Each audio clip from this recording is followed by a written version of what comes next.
আজকে আমরা জানি যে এখানে কোটা আন্দোলন হয়েছে, কোটা সংস্কার আন্দোলন হয়েছে এবং এই কোটা সংস্কার আন্দোলন নিয়ে আমাদের দেশে একটি অশান্তিপূর্ণ পরিস্থিতি বিরাজ করছে। এখানে শত শত মানুষ নিহত হয়েছে, নিরীহ 5 বছরের বাচ্চা থেকে শুরু করে 8, 10, 15, 16 ছাত্র, সাধারণ মানুষ সহ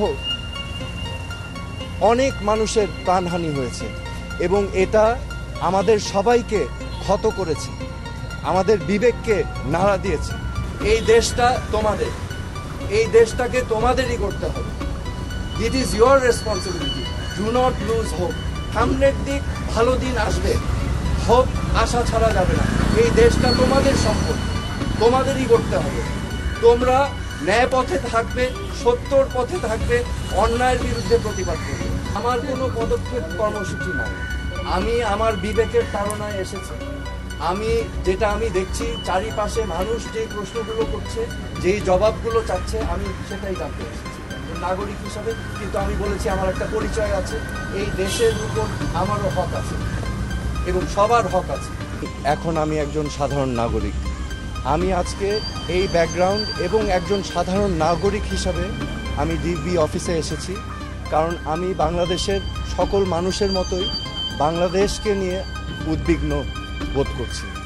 আজকে এই পরিস্থিতি নিয়ে উদ্বিগ্ন বোধ করছি, কারণ আমি জানি, বাংলাদেশের সকল মানুষ জানে যে আমরা মহান মুক্তিযুদ্ধ করেছিলাম একটি সোনার বাংলাদেশের জন্য। যেই সোনার বাংলাদেশে ন্যায় বিচার থাকবে, যেই সোনার বাংলাদেশে মেধা দিয়েই যাচাই হবে যোগ্যতা, যেই সোনার বাংলাদেশে গরিব ধনী সকলের জন্য মৌলিক অধিকার থাকবে, বাক স্বাধীনতা থাকবে, চিন্তার স্বাধীনতা থাকবে। আজকে আমি মনে করছি যে আমাদের সকলেরই এই অধিকারগুলো ক্ষুণ্ণ হচ্ছে মারাত্মকভাবে।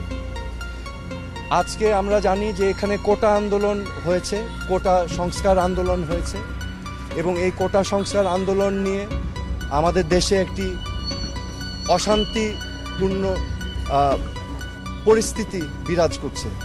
এখানে শত শত মানুষ নিহত হয়েছে, নিরীহ 5 বছরের বাচ্চা থেকে শুরু করে 8, 10, 15, 16 ছাত্র, সাধারণ মানুষ সহ অনেক মানুষের প্রাণহানি হয়েছে এবং এটা আমাদের সবাইকে ক্ষত করেছে, আমাদের বিবেককে নাড়া দিয়েছে।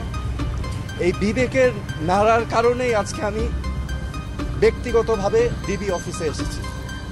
কেন এসেছি? আমি ডিবি প্রধানের কাছে 3টা প্রশ্ন নিয়ে এসেছিলাম। আমার প্রথম প্রশ্ন ছিল যে এই 6 জন সমন্বয়কারীকে গ্রেফতার করা হয়েছে নাকি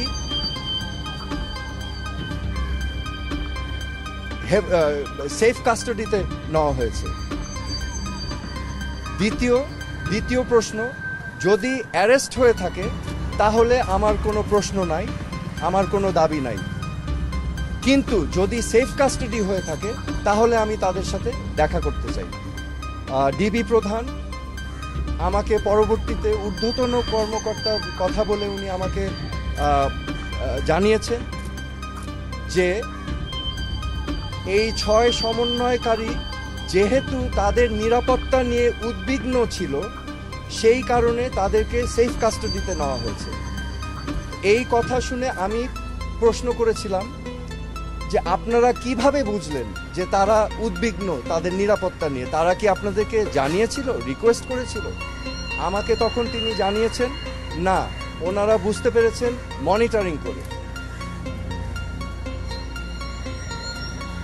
সো যেহেতু তারা সেফ কাস্টাডিতে, আমি তখন রিকোয়েস্ট করলাম আমি তাদের সাথে দেখা করতে চাই।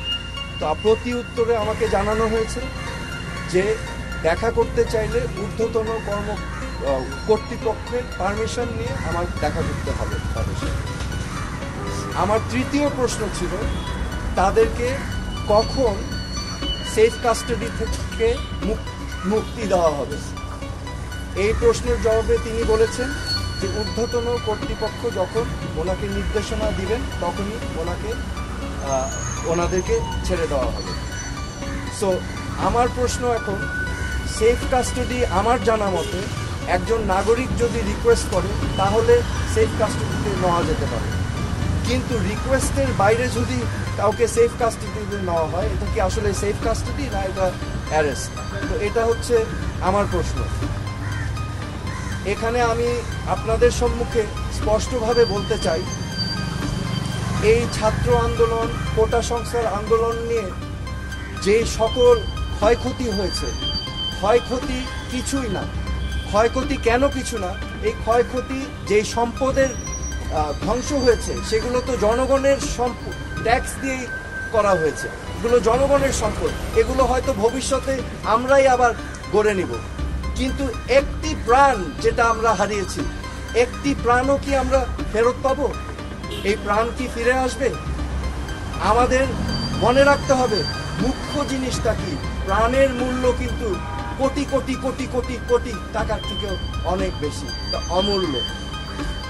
আমার আজকে আপনাদের সামনে আমি স্পষ্টভাবে বলতে চাই, আইন শৃঙ্খলা রক্ষাকারী বাহিনীদের, আমাদের সেনাবাহিনীদের, যে আমাদের ছাত্রছাত্রী ভাই বোনদের বুকে যেন আরেকটা গুলি না যায়। আপনারা বিরত থাকুন, এটা ঠিক না, দিস ইজ নট রাইট। আমার মনে হয় যে এখানে একটা সমূহ সমাধান প্রয়োজন, এবং সমাধানের প্রথম কাজ যেটা করতে হবে, প্রতিটি হত্যাকাণ্ডর সুনির্দিষ্টভাবে ইন্ডিপেন্ডেন্ট এনকোয়ারি করে বিচার করতে হবে, এবং এগুলোর জন্য যারা যারা দায়ী তাদেরকে আইনের আওতায় আনতে হবে। বিচার বহির্ভূত কোনো হত্যাকাণ্ড করা যাবে না, এবং আমাদের এই সমাধান রাজনৈতিকভাবে করতে হবে। এই সমাধান সবাইকে নিয়ে আলোচনার মাধ্যমে করতে হবে। এই সমাধান করার জন্য প্রথম শর্ত আমি যেটা বললাম, যে বিচার করতে হবে।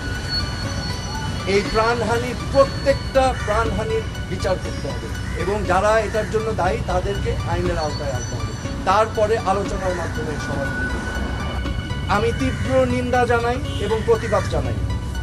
শিক্ষার্থী ভাই বোনদেরকে গ্রেফতার করা থেকে বিরত থাকার জন্য আমি আহ্বান করছি। শিক্ষার্থীদের জন্য আমার মেসেজ আছে, আমাদের ভবিষ্যৎ স্বপ্ন যেন বিনষ্ট না হয়। আমাদের বাংলাদেশ আমরা লক্ষ লক্ষ শহীদের রক্তের বিনিময়ে আমরা অর্জন করেছি। এই দেশটা তোমাদের, এই দেশটাকে তোমাদেরই করতে হবে। It is your responsibility, do not lose hope.